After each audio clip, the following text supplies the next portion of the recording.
10 things I wish I knew as a new player in Outlast Trials. Tip number 1, look out for traps and know how to avoid them.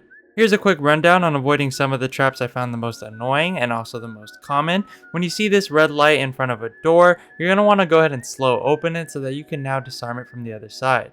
If you fall into this trap, it'll stab you with this cross thing which will release gas, depleting your sanity. When you do get by the trap, you do not have to disarm it, but you may come back and run through that door later and it'll still trigger then. Also, when you do disarm the trap, you will go ahead and get a free battery for your night vision, which is very cool.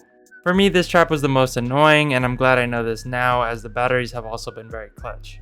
Another common trap is glass on the floor. You're going to want to go ahead and crouch walk or jump over it to avoid making a loud noise. As a beginner, I was running through all the glass traps making as much noise as I could, which really I shouldn't have been, and now I know that that was just making the game way harder for me. Also, you're going to want to look out for these cans and other noisy hanging traps and go ahead and avoid those by either crouching, sliding, or just going around them.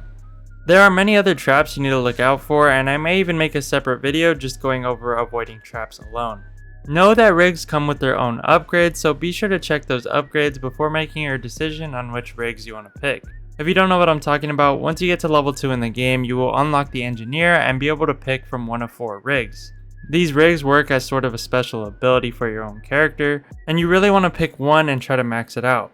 Now you can pick more than one rig at once, but it's kind of not worth it to try to upgrade multiple at once. You should really just stick to one. Of course, once you've maxed out one and you want to just do completion purposes, go ahead and go back and buy another one. Also, when you first do buy a rig, make sure to set your loadout before the trial. It's very easy to forget to set your loadout and you won't have your rig during the game. So to set that, just go ahead and click tab and you'll go ahead and see your loadout there and just click the rig that you want. If you want to know all the upgrades for all the rigs, there will be a link down below. Go ahead and go to that link and you'll be able to see all the upgrades as well as how to use each rig. Tip number 3, watch out for screamers. It's not that hard to run away from enemies in this game, but when you do run into a screamer, they will stun you and you'll be stuck and have no choice but to get hit by an enemy. Try to keep your eye on them and avoid getting caught in their stun. Sometimes, if you're able to run by them quickly enough, you can get by without getting caught and they will still trigger and move to a new location. To get them out of your way, you can also just throw something at them and then they will move.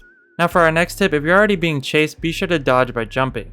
This will take a huge chunk of your stamina, so use it wisely. But there will be times where you'll be able to jump to a safe area or just jump behind an obstacle that you can hide behind. Or maybe you're cornered by an enemy, you can go ahead and try to jump by them to avoid being hit. It doesn't work every time, but it does work sometimes, and it's better to go ahead and try to dodge rather than just eat the hit. I don't think this was an intentional dodge mechanic, but it works as one. Also, while you are being chased, be sure to vault over things as it helps to buy yourself some time avoiding enemies.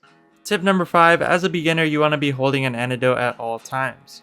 Early on in the game, you'll be put into psychosis a lot, and I mean a lot.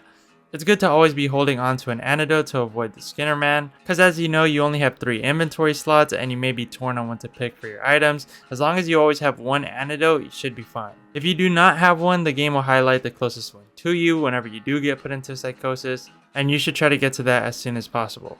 Also, even if you are really good at avoiding losing your sanity, your teammates may be a little unlucky, so it's good to have one on you just in case you need to share it.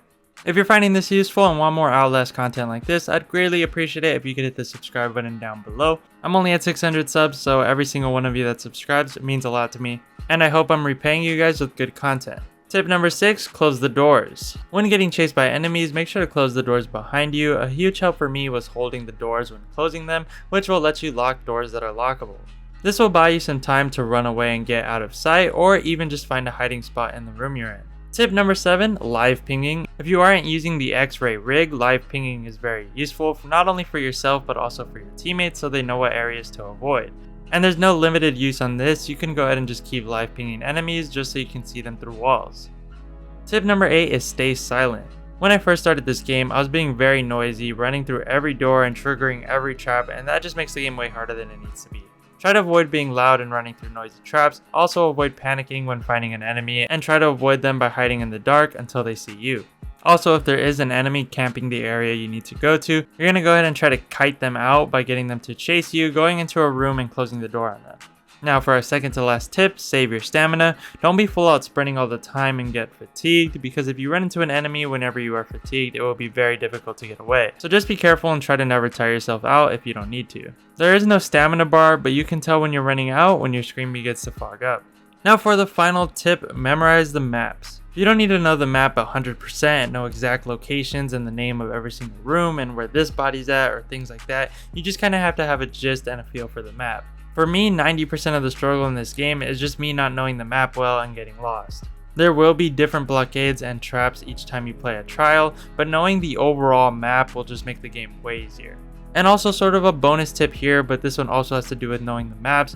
Following this tip will also just make your games a million times easier if you didn't know this. Take the shortcuts. Once you complete the task for a trial, you will be told to exit the trial. My initial reaction was to head the way I came, but with most trials, a new exit will open for you so that you can take a big shortcut and don't need to completely backtrack to where you came from. However, know that there will typically be an enemy coming from that shortcut, so be sure to avoid them first. Hope you guys found this useful. Leave any tips I left out down below. Till next time, love ya, see ya.